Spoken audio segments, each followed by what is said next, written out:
me chamo Priscila, sou psicóloga, sanitarista, trabalhadora da rede de saúde mental aqui no município do Rio de Janeiro e desde 2019 colaboro com o Núcleo de Pesquisa em Políticas Públicas de Saúde Mental, o NUPSAM, do IPUB, da UFRJ, por meio aqui da Frente Itamira de CAPES. E foi bem desafiador pensar essa roda com o pessoal, porque daria para a gente abordar e propor discussões por diversos caminhos diferentes, né? Inclusive alguns a gente já vem abordando ao longo desses anos aqui de rodas de conversa, né? E tudo mais. O tema das relações de gênero e a saúde mental das mulheres ainda é negligenciado na construção da reforma psiquiátrica brasileira, né? Tanto praticamente quanto teoricamente. E enquanto trabalhadora da rede, eu vejo que é muito preciso a gente estar atento para que as práticas não reproduzam formas de violência, preconceito e normatividades que valorizam a experiência masculina, branca, heterossexual, cisgênera, em detrimento de outros atravessamentos, né? O que produz desigualdades de gênero. Na minha experiência, eu percebo mulheres que tiveram suas vidas atravessadas por um diagnóstico psiquiátrico, seja como pacientes ou como cuidadoras, né? Que também vai afetar. Mulheres cujas vivências são marcadas pelas violências e a ausência do Estado, né? E que falam de uma condição de vida muitas vezes precárias em termos de moradia, acesso à saúde, educação, lazer e por aí vai. Para não me prolongar muito, eu passo a palavra para o professor Pedro Gabriel Delgado antes de apresentar brevemente as nossas pré-inscritas de hoje. Obrigado, Priscila. A minha fala de boas-vindas a todas as pessoas aqui presentes. Dizer da nossa satisfação, orgulho e honra de participar do Dia Internacional da Luta das Mulheres aqui na Frente Itamira, mandar minha homenagem a todas as mulheres presentes, todas as mulheres que vão participar aqui dessa roda, todas as mulheres do campo da saúde mental e do campo da luta pelos direitos, pela liberdade, e dizer que para a Frente Itamira é um momento muito importante essa roda, porque ela significa também um momento de luta e um momento de comemoração da luta das mulheres em todos os países do mundo, né? Então, Priscila, devolvo para você. Boa roda para todos. Bem-vindas, bem-vindos e bem-vindas a todos. Obrigada, Pedro. Eu vou passar a palavra para a professora Daniela Costa, professora do Instituto de Psiquiatria da UFRJ, e ela vai fazer uma fala introdutória, trazendo um pouco a experiência também do Grupo das Mulheres, que ocorre lá no IPUB. Boa tarde a todas, todos e todes. É uma imensa satisfação estar nessa roda, nesse dia de ocupação da saúde mental, de resistência e de luta. Queria agradecer ao Leandro, ao professor Pedro Gabriel, a Priscila também pela organização e pelo convite. Eu fiquei muito provocada com esse convite também, no sentido de poder apresentar uma ação que a gente vem desenvolvendo pelo NUPSAM, pelo Núcleo de Pesquisa em Política Pública de Saúde Mental do IPUB-UFRJ, esse núcleo que é coordenado pelo professor Pedro Gabriel Delgado. É uma ação que a gente desenvolveu durante a pandemia, a partir de junho do ano passado, que está associada ao projeto de Familiares Parceiros do Cuidado, e nós, então, pensamos numa ação que tivesse voltada para as mulheres familiares cuidadoras de usuários dos serviços de saúde mental. Então, eu quero falar um pouquinho sobre essa experiência, mas não muito, porque vamos ter também a fala da Eliana Mara, que é uma participante desse coletivo, né, desse grupo de mulheres cuidadoras, e que vai também poder falar como ninguém, a partir de uma experiência, né, sobre os efeitos e os desdobramentos dessa ação. Então, eu quis ser um pouco comedida em detalhar o projeto em si, eu vou trazer só alguma notícia, mas eu pensei em fazer também uma fala em homenagem a essas mulheres que frequentam um grupo, a essas mulheres cuidadoras, e poder trazer um pouco para a nossa roda o tema do cuidado, da dimensão do cuidado no campo da atenção psicossocial. Como a Priscila comentou, falar da desigualdade de gênero abrange muitos assuntos, muitas pautas, né? A violência, a diferença e as dificuldades que as mulheres enfrentam socialmente, que traduzem e produzem adoecimento psíquico. E eu vou partir de um desses fatores, que é a sobrecarga do cuidado, a sobrecarga do cuidado feminino, né, do cuidado das mulheres. A gente talvez ouse até em chamar de uma sobrecarga de gênero, que também adoece, que também produz efeitos e que requer cuidados. No entanto, vou partir dessa fala apresentando alguns dados que falam também desse lugar de mulher, dessa função social das mulheres no campo do cuidado, historicamente. Então, só para introduzir, quando nós pensamos nesse projeto, né, desse coletivo, de criar um espaço de acolhimento e compartilhamento de experiências e de apoio mútuo entre mulheres familiares e cuidadoras do campo da atenção psicossocial, nós estávamos vivendo a pandemia. Esse projeto iniciou no ano de 2021. Então, no cenário de 2020 para 2021, tínhamos a sobrecarga das mulheres na pandemia como algo evidente e tínhamos um trabalho a fazer com as familiares de usuários de saúde mental. A literatura já revelava para a gente que 90% das pessoas que cuidam dos nossos usuários é composto por mulheres. E o tema da sobrecarga das mulheres da pandemia também, né, apareceu de uma forma muito evidente, contrastada, demonstrada pelos dados do IBGE. Então, para falar um pouco desse cenário, eu trouxe um documento que está postado no site da ENSP, da Fiocruz, que é um documento que se chama Sem Parar, o trabalho e a vida das mulheres na pandemia. Esse documento ele foi produzido a partir de uma pesquisa realizada no ano de 2020, que demonstrou que a pandemia impactou profundamente a vida e o trabalho das mulheres. As mulheres apresentam as maiores taxas de desemprego e um acúmulo de funções, o trabalho remunerado, o não remunerado, a carga de trabalho reprodutivo, doméstico, cuidado com outras pessoas da família, filhos, parentes. Sobre o desemprego, esse documento ele aponta que, ao longo de 2020, no Brasil, a taxa de desemprego feminina e a parcela de mulheres fora da força de trabalho aumentou. Os dados do IBGE mostram que, no terceiro trimestre de 2020, o Brasil registrou 8,5 milhões de mulheres a menos na força de trabalho, na comparação com o mesmo período do ano anterior. A taxa de participação das mulheres na força de trabalho ficou 45%, 14% menor do que no ano anterior de 2019.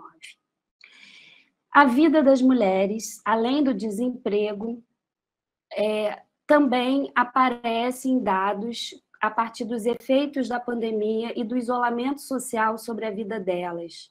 A sobrecarga no trabalho doméstico e de cuidado realizado de forma não remunerada no interior dos domicílios conclui que 50% das mulheres passaram a cuidar de alguém na pandemia. Das mulheres que passaram a se responsabilizar pelo cuidado de alguém, 52% eram negras, 46% brancas, 50% indígenas. No caso das mulheres rurais, o percentual atingiu 62% das entrevistadas. Então, essa pesquisa que foi realizada pelas organizações Gênero e Número e em parceria com a organização Sempre Viva Feminista, indica como as desigualdades raciais, de renda, de gênero marcam a vida e o trabalho das mulheres na pandemia, assim como a diversidade de experiências de mulheres rurais, urbanas, entre elas mulheres periféricas. Das mulheres que seguiram trabalhando durante a pandemia com a manutenção de salários, 41% afirmaram trabalhar mais na quarentena. 40% afirmaram que a pandemia e a situação de isolamento social colocaram a sustentação da casa em risco. E alguma forma de violência sofrida no período do isolamento foi relatada por 8,4% das mulheres. Então, nós estamos falando de um contexto histórico, social, que desnuda, que revela essa desigualdade em muitos aspectos, mas, sobretudo, o acento que eu quero trazer é a ideia do cuidado, o quanto ele aparece associado à noção da vulnerabilidade. No momento em que todos nós estamos vulneráveis, o cuidado passou a ser essencial e predominante na vida dessas mulheres. Então, o cuidado no centro da sustentabilidade da vida, né, é algo que se revela nesse contexto.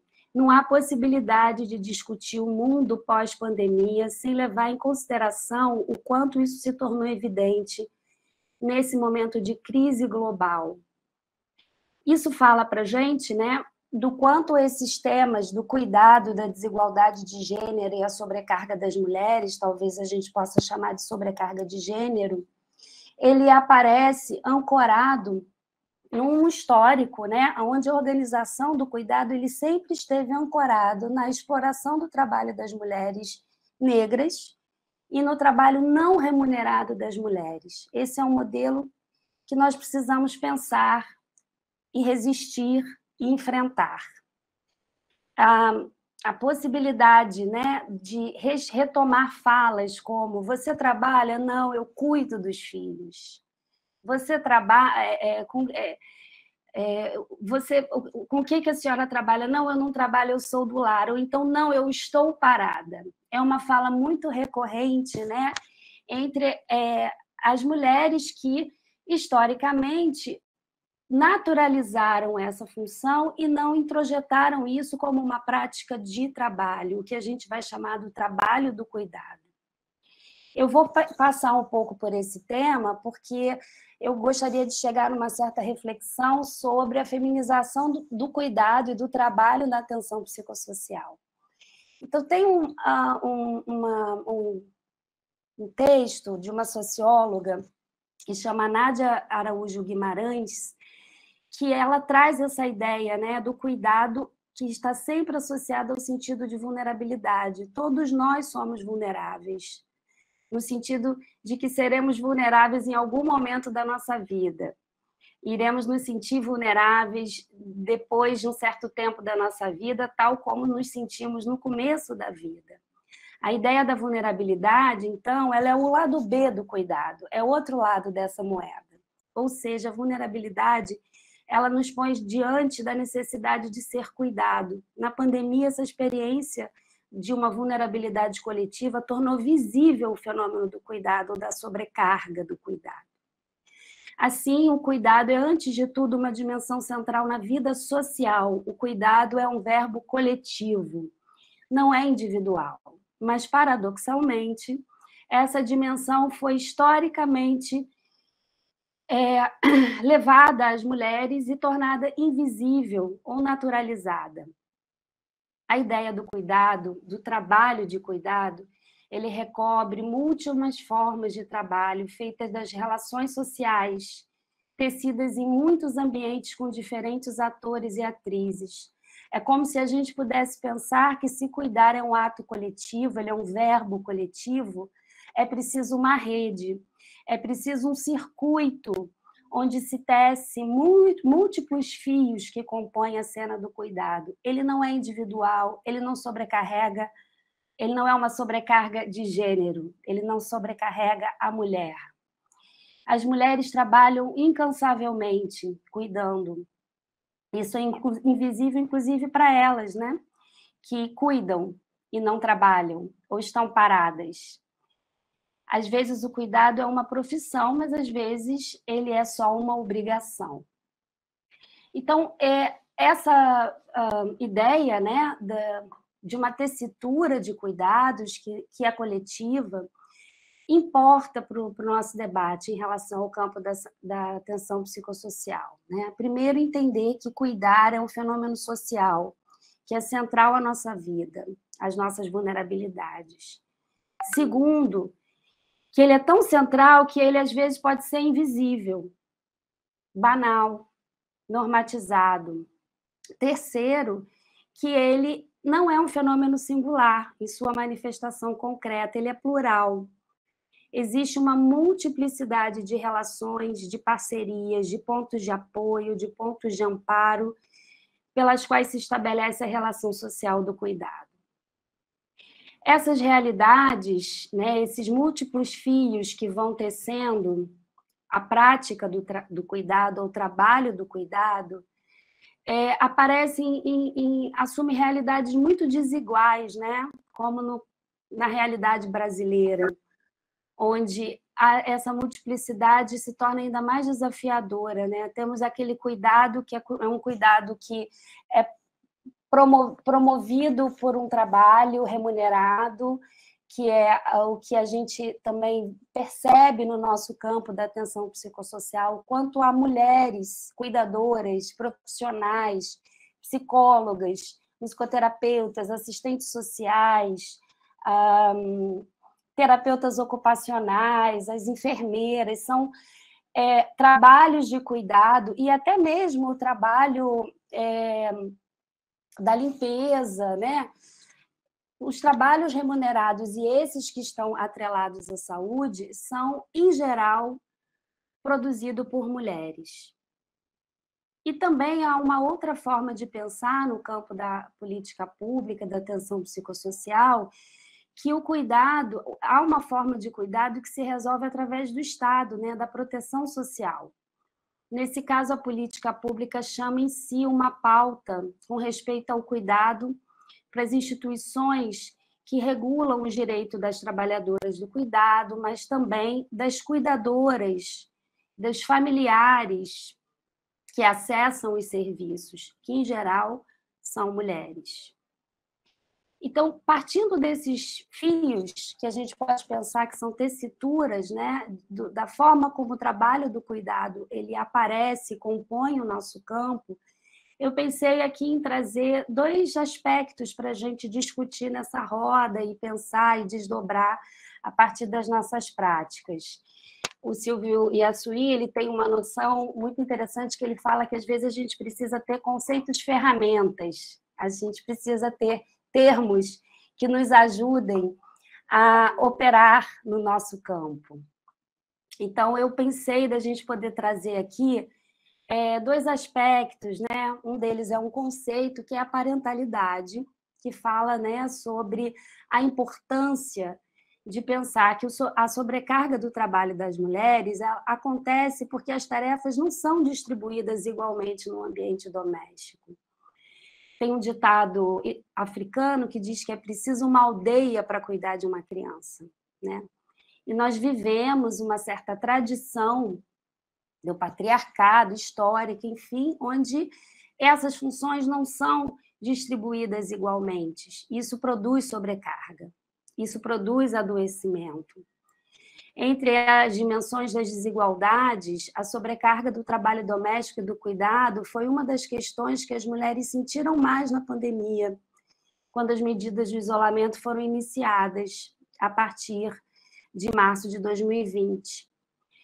O outro aspecto que é importante é pensar a feminização do cuidado, né? A invisibilidade dessa sobrecarga das mulheres e o seu papel social, dessas mulheres que cuidam dos filhos, dos homens, do alimento, da limpeza, da saúde da família, que sofrem, adoecem por exaustão, adoecem por violência e pelos próprios estereótipos de gênero, que condicionam essas mulheres a determinadas funções, e o quanto isso é adoecedor.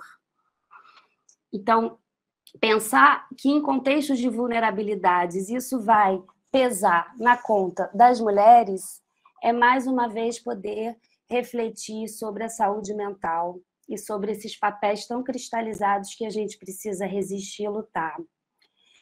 Então, esses dois aspectos, seja da noção da parentalidade, que é preciso distribuir o cuidado, entendendo que cuidar de uma criança ou cuidar de um familiar é um compromisso social, né? Ela não é uma obrigação individual, associado à ideia de que esse cuidado ele precisa também extrapolar os limites da diferença, né, entre homens e mulheres. Esses dois aspectos retratam o tema da ocupação das mulheres no cuidado em saúde. As mulheres enfermeiras, as psicólogas, todas terapeutas ocupacionais, musicoterapeutas, assistentes sociais, todas estão, de uma certa forma, associadas a certas condições sociais do cuidado, porque a mulher é aquela que explica, que lida com os dramas, com os desamparos, com as vulnerabilidades. Então, nós estamos dizendo que, quando nós temos um campo da atenção psicossocial que é protagonizado por mulheres cuidadoras, sejam elas profissionais do campo da saúde mental, sejam elas as familiares dos nossos usuários, nós precisamos levantar a pauta da desigualdade de gênero e da sobrecarga dessas mulheres que cuidam, sustentam a casa, cuidam dos nossos usuários e de que maneira elas são cuidadas, de que maneira nós podemos produzir espaços de acolhimento, espaços de luta coletivos, de encontros, né? Como nós já vimos também na história da luta antimanicomial, o protagonismo das mulheres na ocupação em comitês participativos, gestores nos movimentos sociais, na política. Esses são alguns dos exemplos que falam do quanto o campo da atenção psicossocial é marcado pelo feminino, pelos feminismos e pela feminização do cuidado. Então, as mulheres ocupam esse campo, portando uma marca de sobrecarga, que na ausência ou na fragilidade de pontos de apoio, de redes de cuidados e de proteção social, podem produzir adoecimento. E essa experiência deve retornar sempre como um ponto de transformação, de resistência e de luta. Então, para finalizar, eu queria deixar um pouco essa ideia para a gente pensar, e também uma homenagem às mulheres cuidadoras do campo da saúde mental, na perspectiva de pensarmos na ampliação do cuidado, na coletivização do cuidado, na construção de pontos de rede de apoio, de um compromisso social com os filhos, a nova geração, com as pessoas que acessam os serviços de saúde como uma responsabilidade coletiva e não como uma sobrecarga que nos faz, às vezes, não alimentar um certo modelo, serviço-casa, sem necessariamente trabalhar em parceria com essas famílias. E como cuidar de quem cuida? Diante desse cenário e desse tema da sobrecarga, nós pensamos, então, nesse coletivo de mulheres. Iniciamos em junho de 2021, a partir da divulgação dessa ação pelas redes sociais, e estamos já no nosso 15º encontro, se não me engano, de grupos de mulheres cuidadoras desde então. Esse grupo é um grupo online que tem em média 15, que já teve em média 15 encontros, né? Ele acontece pela plataforma Google Meet e ele tem mais ou menos 20 participantes por encontro, que flutua. Esse número não são as mesmas 20, né? Como ele é quinzenal, ele dá a opção para aquela que está trabalhando e não pode naquele dia, retornar no outro dia. Mas, em geral, as pessoas que frequentam esse grupo já se conhecem, porque já estão aí nesse coletivo há um tempo.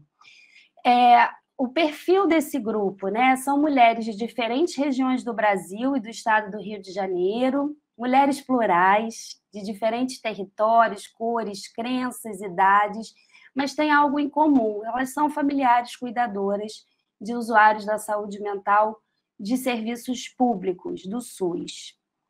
A nossa grata surpresa com essa ação foi identificar que esse grupo ele produziu um acesso muito rápido. Nós tínhamos uma certa desconfiança de que a inclusão digital poderia ser um problema, é um aplicativo, é o Google Meet, mas, pelo contrário, nós vimos rapidamente que essas mulheres puderam acessar da sua casa, do trabalho, do trem, do ônibus, da barraca de açaí em frente ao Maracanã, das unidades de saúde quando estavam levando seus filhos. Elas acessavam o grupo, às vezes, por 15 minutos, quando estavam assim se deslocando, mas conseguiam trazer uma notícia, se ancorar, ouvir alguma coisa. E isso para a gente também foi uma grata novidade, né? Entrarmos na casa, vivenciarmos de uma certa forma essa rotina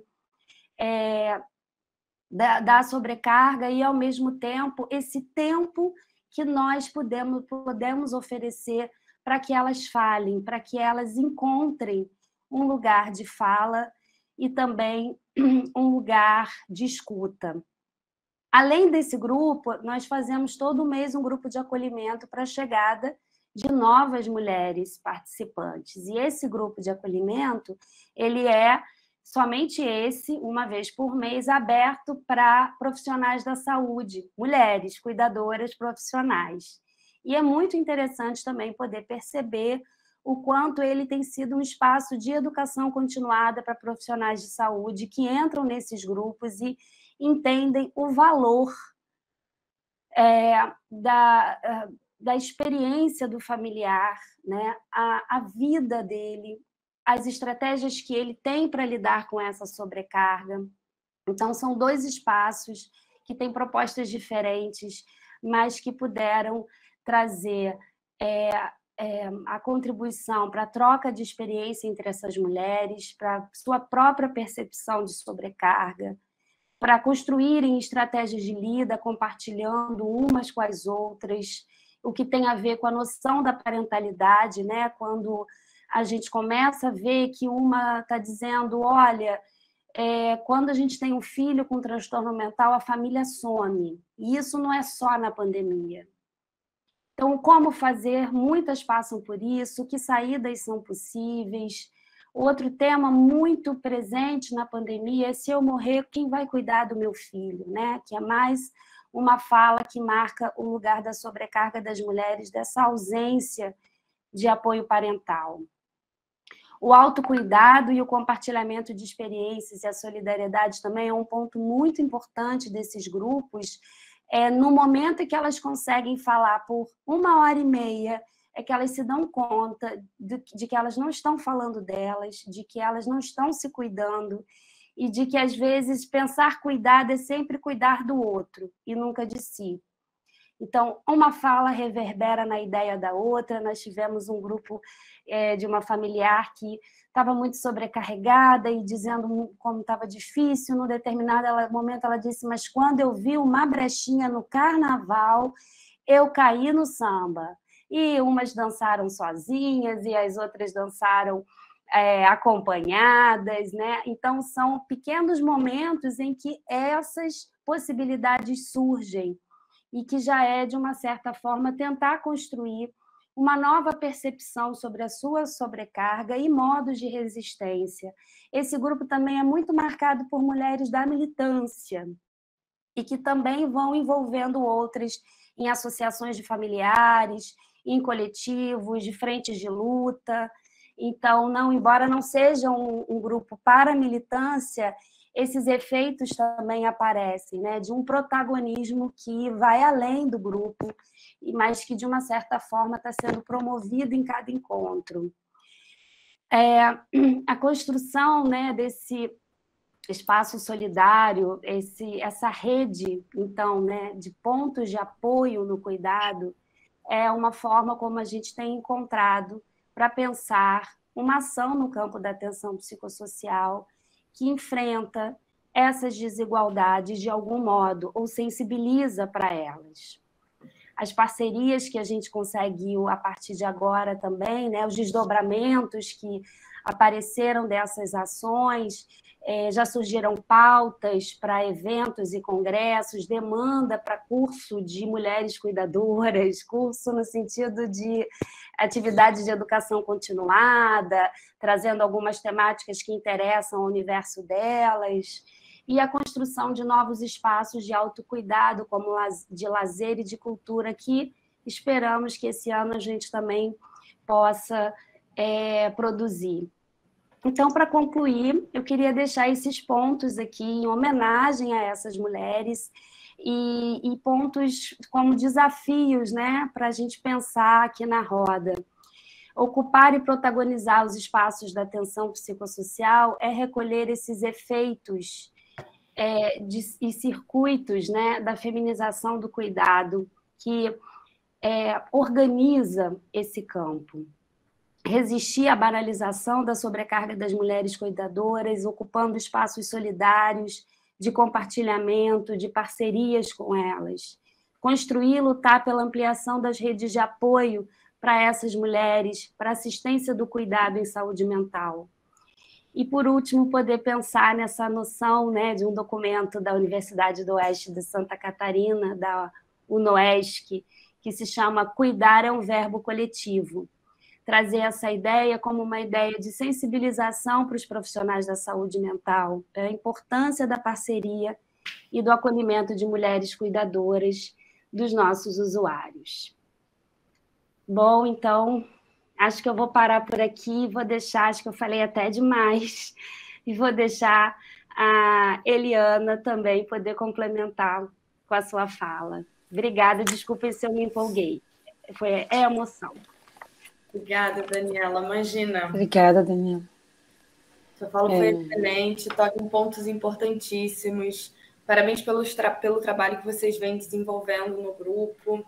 Os dados também do estudo que você trouxe, né, compartilhou com a gente, que são super atuais e referentes a esse contexto de pandemia, que, de fato, intensificou e produziu novas desigualdades, né? Acho que nesse estudo também fica muito marcada a necessidade de adotarmos a perspectiva interseccional, né, no que tange as questões de gênero, raça e classe, que é decisiva. Essa questão também das funções não serem divididas, né, de forma equilibrada. Por exemplo, é evidente até quando ouvimos ele não me ajuda em casa, no cuidado com os nossos filhos, com as tarefas de casa. Mas como assim ajuda? Né? Não se trata de ajudar, né? E sim de compartilhar as tarefas. Isso gera uma sobrecarga enorme para as mulheres. Bom, para não prolongar muito mais, vou passar imediatamente para a Eliana Mara, que é familiar, representante do grupo de cuidadoras que a Dani trouxe para a gente agora a experiência. A palavra está com você, Eliana. Tá bem, boa tarde a todos. Eu estava ouvindo aqui a Daniela e a Daniela desenhou um quadro muito bem estruturado e que também me revela. Na fala dela, em retrospectiva, eu me vejo de uma forma que eu também não estava me vendo. Ela vai tecendo esse texto tão cuidadoso e eu me apego muito a Daniela porque eu sou muito agitada e ela me acalma. E o tom de voz, então eu acho que nós somos muito complementares, eu gosto muito disso e tenho sentido uma vontade muito grande de abraçá-la, de estar presente. E eu vou, na verdade, fazer pinceladas neste quadro que eu vou passar aqui para vocês. E como eu fiz só para ter uma ideia enquanto ela foi falando, eu fui anotando algumas coisas, mas eu queria deixar uma ideia que, se eu não conseguir desenvolver, que fique para a gente pensar juntos depois, que é sairmos do lugar do ressentir e irmos para o lugar do rememorar. Porque eu sou doutora em letras, eu sou uma professora universitária que teve que abrir mão da carreira, eu fui professora por 15 anos da Universidade Federal da Bahia, top de linha, né? Assim, professora adjunta, né? E eu tive que largar tudo no final de 2010, e como uma louca, saí fugida de Salvador e fui no meu departamento pegar minhas coisas e ia para o departamento pessoal pedir exoneração, né? Eu, uma professora concursada de carreira, e a chefe do departamento, quando soube, porque a secretária contou que eu estava desvaziando a sala, ela correu, desceu, porque era um prédio de 3 andares ali em Ondina, me pegou assim meio que pela orelha e falou: você vai comigo agora para o setor de gestão de pessoas. E eu estava completamente abalada porque eu precisava ir embora, porque meu filho, que eu não sabia ainda que teria, né, que já estava desenvolvendo esquizofrenia, estava envolvido com drogas e sendo ameaçado de morte, porque flertava com o tráfico, e naquele momento os filhos de classe média do bairro que eu morava, no Itagara, em Salvador, estavam meio assim, meu moleque, meu filho era um cabra marcado para morrer. Então eu não tinha condições de pensar. Então hoje eu tenho uma aposentadoria por invalidez, que eu não consigo reverter, e eu ganho 1/5 do que eu poderia estar ganhando, e estou fora da minha carreira. E hoje eu gosto muito de pensar de onde eu vim para chegar até aqui hoje, né? Eu estive hoje por 2 horas esperando na Estácio para pedir para voltar a ter aula, porque eu comecei o curso de psicologia lá o ano passado com uma bolsa dada pela BBB campeã do ano passado, né? Deu uma bolsa de 70%, eu peguei a bolsa, fiz 4 disciplinas, gostando muito, muito de estar fazendo psicologia, fazendo sentido, né, por tudo que eu tenho vivido. E eu estava sentada hoje com a xícara, né, o pires, não com a xícara, com o pires na mão, pedindo socorro, me deixem continuar a fazer as aulas, porque eu não tenho como pagar. Eu passei, além de estar no grupo com a Daniela, eu faço parte também de outras associações e participo de uma chamada Associação Mãos de Mães de Pessoas com Esquizofrenia, e falo dela pela quantidade de pessoas e de mulheres com as quais eu tive contato. São quase 600 mulheres em 2 grupos de WhatsApp que convivem diariamente. Eu fui convidada para, junto com as organizadoras, escrever um livro que nós não conseguimos, que seria para contar essas histórias. Quando a Daniela falou, e ela falou tanta coisa que faz sentido para mim, o principal é como eu fui encontrando força. Apesar de eu ter várias ferramentas, eu não tinha ferramentas para me perceber como foi deteriorando a vida do meu filho. Depois a minha filha teve crises também, no divórcio, no casamento, e aí meu neto, eu tenho um neto de 16 anos, e como na medida em que eles iam tendo complicações, enfrentando dificuldades, a minha vida como mulher foi virando um caos, e o meu ex-marido, pai, foi ascendendo na carreira. Então tem um gráfico que ele vai ascendendo, se transformando num geólogo sênior da multinacional lá em cima, e eu vou numa linha descendo e perdendo a carreira como escritora, como professora doutora. Mas eu cheguei, então, um lugar que me deu compreensão do que você colocou, Daniela, de que é um lugar coletivo, para me livrar da culpa também, que me é imputada todos os dias, né? Provavelmente meus filhos são perturbados porque eu não estou no lugar da mulher convencional, porque eu trabalhava muito, então eu não estava cuidando. Se eu era uma professora dedicada aos meus alunos, foi provavelmente por isso meus filhos tiveram perturbações. E eu fiquei pensando numa questão aí, muito a partir das suas falas, Dani, que o que eu penso e pensei juntos no grupo, muito no grupo Parceiros do Cuidado, é que quando a gente está ali, é 1h30 em que as histórias vão sendo contadas, e uma história que se junta a outra, que se junta a outra, vai criando um jogo de espelhamentos, em que daqui a pouco eu percebo que eu não tenho uma história só, que a minha história faz parte da outra. Então, se para nós que temos conceitos, o desnaturalizar é simples, para a maioria das mulheres não é. E teve um momento em que você falou algo que me passou assim, está tão invisível que o cuidado é imposto às mulheres, que o imaginário continua impondo isso, e em cima desse imaginário a gente precisa trabalhar. E eu acho que a questão da linguagem e do registro da própria história, que é o que acontece muitas vezes, que acontece oralmente nos encontros, essa partilha oral das histórias. A gente teve num encontro passado, não lembro o nome da mãe, acho que ela era até do Sul, que ela estava num desespero tão grande que a Daniela e as coordenadoras, ao mesmo tempo, segurando, orquestrando a fala das outras mulheres e todas dando apoio para essa que estava numa situação limite de a gente achando que precisava de um atendimento, né, urgente. Ela provavelmente não estava no Rio e algo assim. E eu penso que, para mim como mãe, me entender como mulher e que não tenho direito à morte, eu acho muito grave isso, quando você disse que a maioria diz: eu tenho medo de morrer porque quem vai cuidar do meu familiar? E quando eu senti isso em mim, eu me assustei, porque eu digo, ninguém pode não ter direito a morrer. Mais do que o direito à vida. É preciso que eu tenha direito a morrer também, que eu possa me organizar para morrer, que eu possa pensar que sim, a finitude está prevista e que eu tenho direito à morte. Não ter direito a morrer é enlouquecedor. Não ter direito a se ausentar, não ter direito a parar, né? Esse nunca para, ele é enlouquecedor.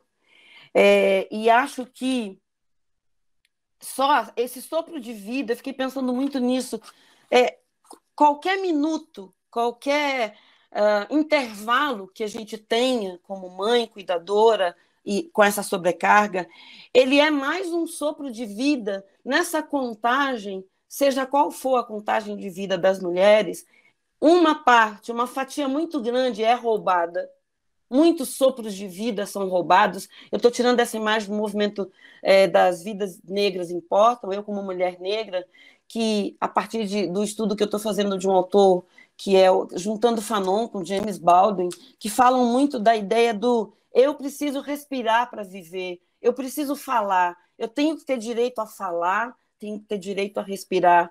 E a partir desse fôlego, desse sopro de vida que eu vou perdendo, quantas respirações vão sendo tiradas. Então, uma parte da minha vida já foi tirada na medida em que eu não pude viver com as minhas escolhas, em que eu estava enlouquecida, atarantada, migrando, trocando de casa, trocando de local de trabalho, prestando atenção em 200 mil coisas e não me vendo, e me machucando e me ferindo. A gente também se machuca muito. As mulheres sofrem acidentes domésticos graves, que, em geral, estão baseados nessa sobrecarga psíquica, né? Então, há modos também de matar uma mulher, mesmo parecendo que ela está viva ali, porque ela está em pé. E, às vezes, ela está quase morta, né? Eu não vou...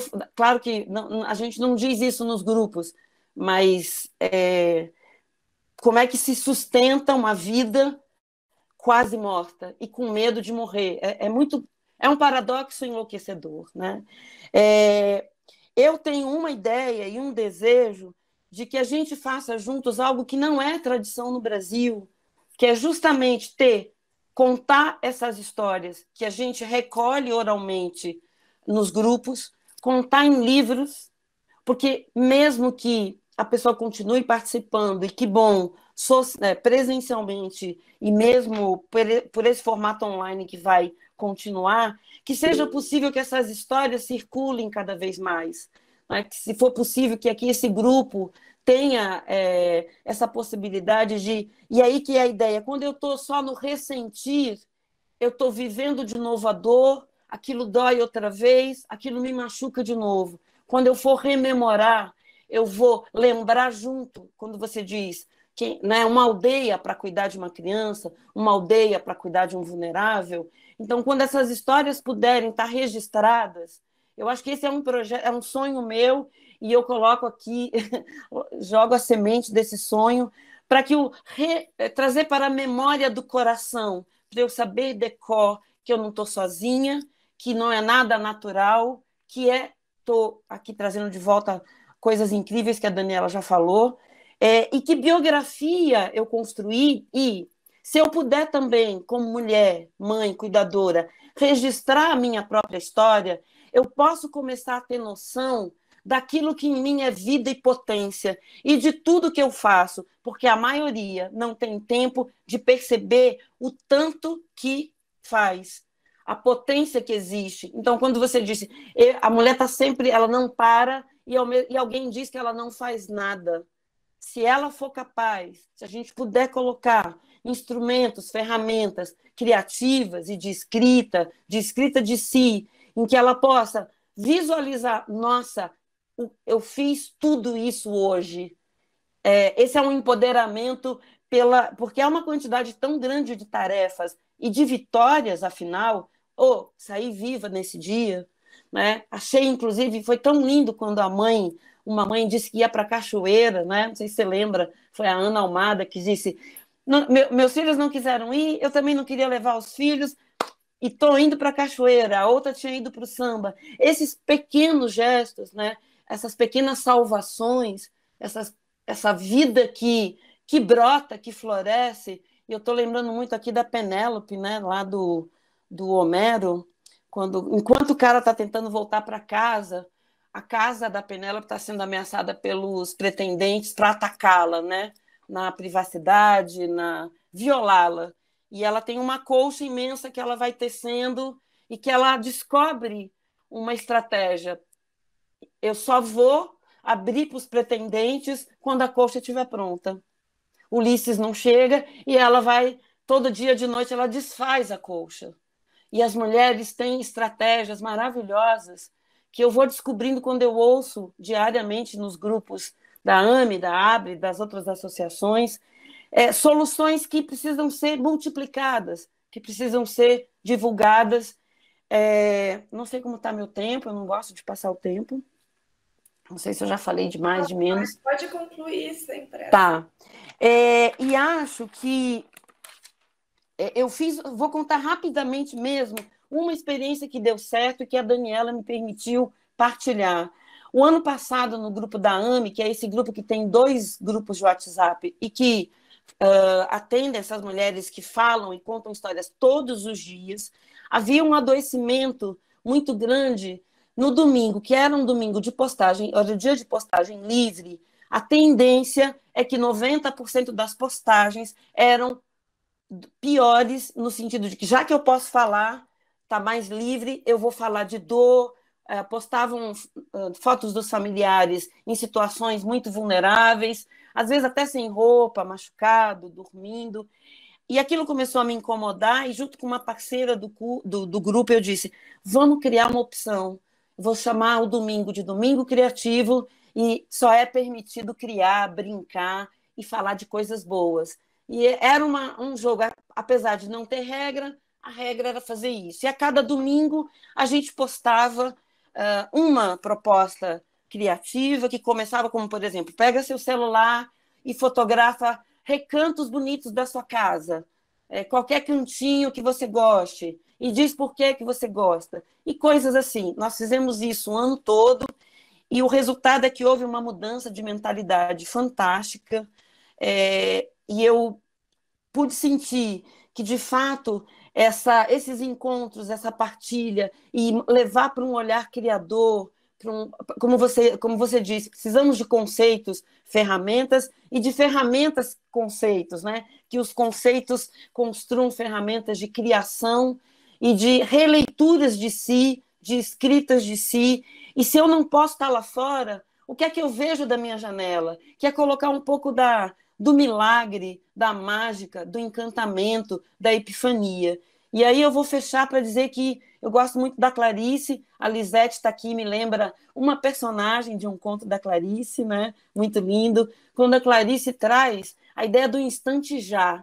Então, se eu não posso cuidar do todo, das 24 horas desse dia, que eu fique de olho, que eu fique atenta e que eu vá colorindo e tecendo esse instante já possível da potência de vida para ter não só o direito de viver, mas também o direito de morrer com dignidade e gozo. E é isso. Que fala, grata. Eliana. Muito obrigada por compartilhar com a gente suas palavras, todas as suas ocupações enquanto mulher, mãe, trabalhadora. Acho que marca muito, pelo menos me marcou muito, quando você fala das escolhas e renúncias que você teve que fazer, né? E que bacana você poder estar nesse espaço, compartilhando sua vivência no grupo. Muito, muito interessante isso que você traz também do direito a morrer, né? É curioso a gente pensar isso. E é sobre isso. Né? Muito, muito obrigada. Obrigada. Você. Vou passar a palavra agora para a Ana Gilda. Ana Gilda é graduanda em Serviço Social, agente territorial no CAPS Franco Basaglia e presidente da ACIERJ, né, que é a Associação dos Cuidadores da Pessoa Idosa, da Saúde Mental e com Deficiência do Estado do Rio de Janeiro. Está com você a palavra, Ana. Obrigada pela presença. Oi, boa tarde. Vocês estão me ouvindo? Sim. Estão ouvindo? Então, ótimo. Boa tarde. Bom, primeiro quero agradecer o convite, dizer que está sendo, nossa, muito enriquecedor ouvir aí tantas mulheres maravilhosas e ouvir uma cuidadora familiar, né? É sempre emocionante, no sentido que a gente está no outro lado da moeda, desse cuidado, né? Enquanto trabalhadoras, cuidadoras, né? Remuneradas, mas que também não tiveram muita escolha, né? Nessa profissão do cuidado, né? Eu agora fazendo TCC e pensando e lendo, às vezes eu fico pensando quais foram os momentos da reforma que foi discutido o serviço de residência terapêutica, os serviços substitutivos, quem eram os profissionais que iriam ocupar, como é que iriam ser esse cuidado, né?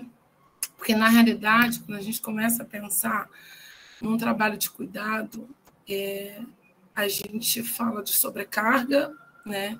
A gente fala aí de uma política que seria uma política de inclusão, mas que não é, perdão, que não é uma totalidade de trabalhadoras cuidadoras que são invisibilizadas dentro da saúde mental, dentro das políticas públicas, de aí, décadas, né, de lutas. A gente vem, enquanto associação, lutando muito tempo para que as trabalhadoras cuidadoras da saúde mental sejam incluídas nos projetos de lei para a regulamentação da profissão de cuidadores.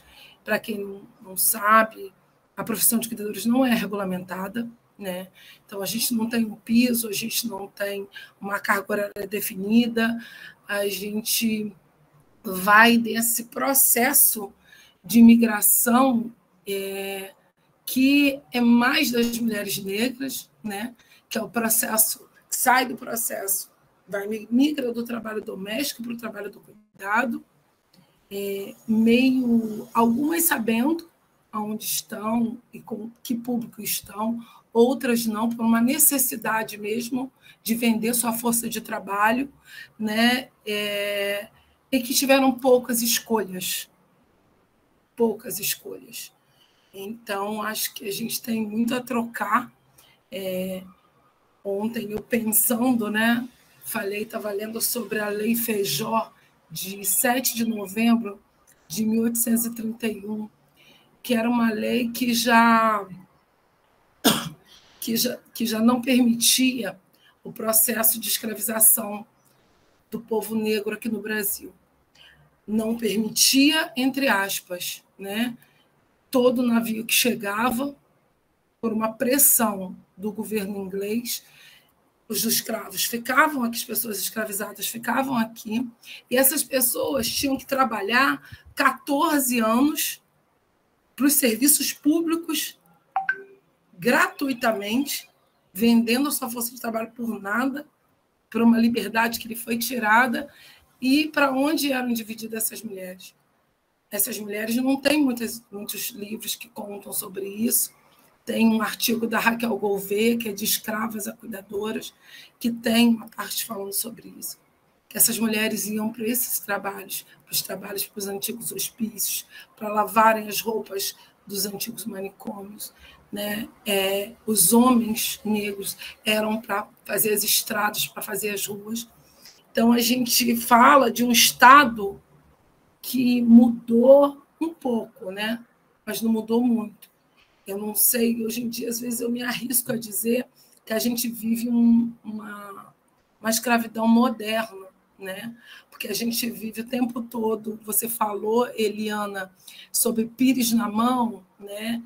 A gente vive mendigando respeito, mendigando visibilidade, mendigando o direito à qualificação, porque as trabalhadoras cuidadoras da saúde mental, para além de tudo, não tem um investimento na qualificação dessas trabalhadoras. Não tem pouquíssimos. O curso que tinha era da Fiocruz e da Escola Enfermeira Isabel dos Santos, né? E a enfermeira Isabel dos Santos, quando ela começa o movimento de questionar o trabalho das auxiliares, né, de enfermagem, ela fala dessa naturalização da desqualificação. Mas desqualificação de que mulheres? Mulheres que sempre estão no lugar de subalternidade. Nessas mulheres que, para além de tudo, têm uma sobrecarga, né, de trabalho. Que bom que você pôde se aposentar, mesmo com um quarto para cuidar, né? Muitas trabalhadoras, cuidadoras, não têm com quem deixar as pessoas que elas precisam que sejam cuidadas. A gente viu isso agora muito forte na pandemia, e aí a gente tem as favelas, hoje são os quilombos, porque nós ainda nos ajudamos. É uma segurando a mão da outra. Um Estado ausente, um Estado omisso, um Estado que não reconhece o corpo da trabalhadora negra como um corpo que se cansa, que adoece e que enfraquece. É sempre aquela anca que segura, que vai segurar. É um adoecimento de várias vertentes. A gente vive um hospício físico e a gente vive um hospício social. Ontem eu tive 3 trabalhadoras cuidadoras me ligando da Baixada Fluminense, desesperadas, porque ontem estava tendo uma guerra entre tráfico e milícia, 2 poderes paralelos dentro de um Estado que esquece que nós somos cidadãos de direito. E essas trabalhadoras cuidadoras cuidam, tem pessoas que precisam de cuidado e não tem a política pública que cuidem delas ou que cuidem dessas pessoas. Eu acho que a gente precisa unir forças e unificar, por isso que eu fiquei muito feliz com o convite, porque eu acho que esses espaços são espaços potentes para a gente pensar em que as políticas existem, mas que elas sejam efetivadas. A gente está falando aqui sobre saúde mental, mas como a Priscila bem me apresentou, eu estou presidente da Associação dos Cuidadores da Pessoa Idosa, da Saúde Mental e com deficiência. Nós temos um país com muitos idosos e só tem direito ao cuidado quem pode pagar pelo cuidado. Um idoso da favela não tem direito ao cuidado. O idoso da favela tem aquela amiga que te ajuda, que no dia que não está no plantão dela, que fica com o seu idoso. Nossos filhos não têm uma escola digna para estudar. Nossos homens, a maioria, estão na cadeia porque não tem trabalho. E aí a gente segue num Estado que criminaliza a miséria, a pobreza e o povo preto. Então, se a gente tem que falar de cuidado, a gente precisa falar de um cuidado que vem da base para mudar a estrutura toda. Que aí a gente vai poder avançar em muitas coisas, sabe, Eliana? Para que você possa ter no SUS lá uma trabalhadora cuidadora que possa ficar X horas com teu filho para você poder, sei lá, sair para fazer uma unha. A gente, às vezes, enquanto trabalhadora de CAPS, a gente, quando se depara... Agora eu estou na Zona Sul, mas eu trabalhei 5 anos na Zona Oeste, uma realidade completamente diferente, né? E quando a gente via pessoas, principalmente com deficiência, como eu já fui fazer uma VD numa mãe que era deficiente física, ela era cadeirante, e o filho dela um autista grave, né? E de momentos daquela mãe tá tão cansada que quando a gente chegava, a alegria dela era tão grande, né? Que bom que vocês vieram fazer uma VD, que bom que vocês vão sair com fulano um pouco para mim. Aquilo era coisa de 1 hora, 2 horas, às vezes, que a gente fazia. Mas o quanto era importante. Mas quanto que, às vezes, uma unidade só não dá conta. A gente precisa lutar para que a atenção psicossocial seja realmente efetivada. Ela está sendo destruída, desmontada de uma forma muito perversa, porque de uma forma arrancando o sangue do trabalhador que ainda está na ponta, porque quem sustenta o SUS é o trabalhador. Com todo respeito às gestões que estão aí, né? Mas eu acho que deveria começar de novo a discutir de baixo para cima. Não de baixo para cima, que não existe, acho que ninguém está abaixo de ninguém, mas de olhando, como a gente está aqui se olhando, conversando, trocando, construindo. Eu, quando encontro com o Iracema, quando encontro com a Yolanda que está aí, eu fico renovada, porque essas mulheres me contam a história de uma saúde mental diferente do que eu vejo hoje. Eu vejo que as pessoas estão cansadas, mas eu vejo também que nosso cansaço não pode nos paralisar. Nosso cansaço não pode, não deve nos paralisar. Eu acho que agora a gente vai poder, talvez, respirar um pouco, mas, por enquanto, a gente não está respirando. A gente ainda está asfixiando. E a gente ainda precisa unir forças se a gente realmente quer um Estado para todos, um país sem desigualdades. E eu acredito muito na saúde mental, porque eu acho que da gente sai muita coisa, que a gente luta de verdade por tudo que a gente acredita, que é a integralidade do cuidado. Eu acho que eu me estendi um pouco, tem outra pessoa para falar. Obrigada, gente. A gente que agradece, Ana Gilda, muito obrigada pela sua participação. Você tocou em pontos cruciais, né, como a desvalorização das cuidadoras, o desafio da formação dessa categoria, que muitas vezes não é vista como uma categoria profissional ou não é remunerada, né, como a gente vê no caso das familiares, a violência e a negligência do Estado, a ausência de políticas públicas, a questão do envelhecimento populacional, que, gente, é a tendência. As políticas públicas devem prever isso. Em 2050, a nossa pirâmide etária vai estar invertida. E aí? Cadê? Vamos construir desde já? Porque essa é o que está... É a tendência. E gostei também da referência que você fez ao texto da Raquel, se não me engano, é o que ela equipara os manicômios a navios negreiros. Então, muita coisa aí para a gente refletir. Antes de abrir para a discussão, eu queria só ler aqui o que a Rosângela Martins colocou no chat, né, compartilhou com a gente. Desde 2020, recebemos o diagnóstico de Alzheimer da minha mãe por não estar trabalhando. Por Rosângela não estar trabalhando, ficou resolvido com a família que eu cuidaria dela.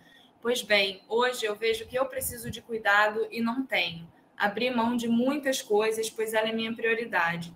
Pior é ouvir das pessoas como devo agir, o que devo fazer, sem sequer me dar um apoio. Às vezes me sinto exausta. Rosângela, se quiser abrir seu microfone, compartilhar aqui com a gente. Já temos a Cássia inscrita, também vamos abrir para rodar essa palavra. Temos aqui muitas mulheres que sempre participam da roda, Jaqueline, Holanda, Lisete, Pâmela, Sueli, se quiserem também compartilhar com a gente, tá bom? Vou passar agora a palavra para a Cássia, e em seguida a Rosângela já pode pegar a palavra também. Fiquei ouvindo todas as palestrantes e tem alguns pontos que eu também quero levantar no sentido de uma provocação. Todos esses grupos desse nosso momento atual, e eu participei de alguns, e vocês também participam de alguns, aonde no final do grupo, onde se trabalhou todos esses direitos, todas essas abordagens contemporâneas que são necessárias para as mulheres, e termina assim: a gente, dá licença que eu vou, que eu preciso fazer a janta. Isso a gente ouve muito. Né? Que janta é essa? Eu acho que isso é um ponto para se trabalhar no encontro seguinte. São várias pessoas que dizem: eu vou embora, não, meu marido vai chegar, eu tenho que fazer a janta. Então, se está trabalhando o contemporâneo, em que contexto? No contexto moderno, pós-moderno, enfim. E outra questão também, desse processo de feminização que falaram, eu trago muito a imagem dessa Mater Dolorosa, que é muito imposta pela cultura judaico-cristã, né, de que você tem que dar conta, tem até uma escultura da Mater Dolorosa com o filho no colo, chorosa, etc. e tal. E eu acho que isso fica imposto nesse corpo de pensamento que a gente tem e que é muito difícil de tirar. Se diz da modernidade, pós-modernidade, do contemporâneo. Mas essas ações, né, impostas atemporalmente, elas permanecem. Como, eu tenho que ir para fazer jantar. Janta de quem? Não é para si, né? É para o outro, é para o marido, é para o filho, etc. e tal.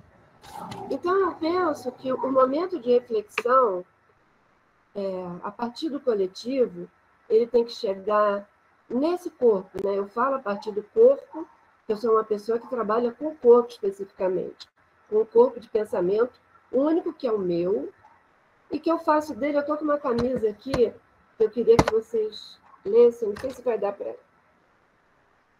Lugar de mulher é onde ela quiser. E é um lugar que ela faz o que ela quer.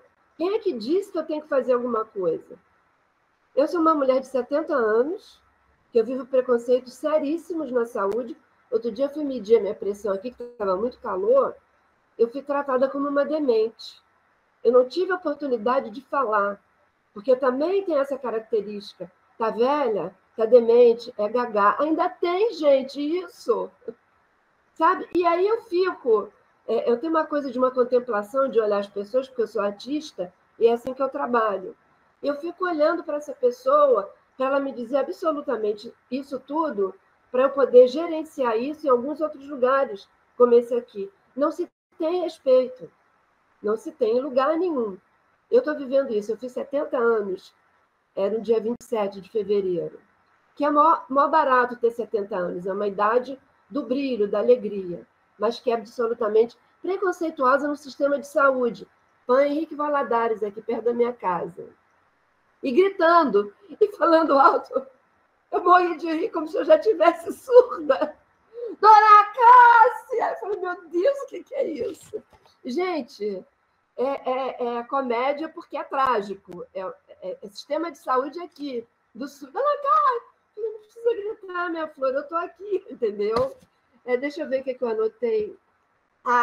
Ana Gilda, querida, eu participei uma vez de um trabalho de cuidadores lá na Juliano Moreira, que foi mó barato. Foi mó barato. Daí que saiu esse ED, eu fiquei super feliz. Quem disse que cuidador tem que ser mãe? Mãe de paciente de saúde mental, que também nos é imposto essa função de trabalhar, seja qual for o profissional, que tem essa maternidade exagerada, não é, sabe? Mulher, ela é mãe se ela quer, ela trabalha a maternidade se ela quer. Então, são esses pontos aqui que eu quis trazer para a gente pensar também um pouquinho, porque, apesar, né, do nosso processo evolutivo em 2022, a coisa se estaciona ainda no lugar do preconceito, né? Como diz o meu amigo Alex, essa coisa não vai mudar porque é assim, porque está imposta, e a gente vai ter que lidar com isso. É o afronegacionismo também, é o afronegacionismo. Então, são esses pontos que eu queria trazer para pensar aqui. E dizer que a gente é o que é, onde é, e a gente faz o que quer, na hora que quer. Eu coloquei aí o Byung-Chul Han, que ele diz que tem que ter um tempo do nada, um tempo de contemplação, e que a gente agora não tem.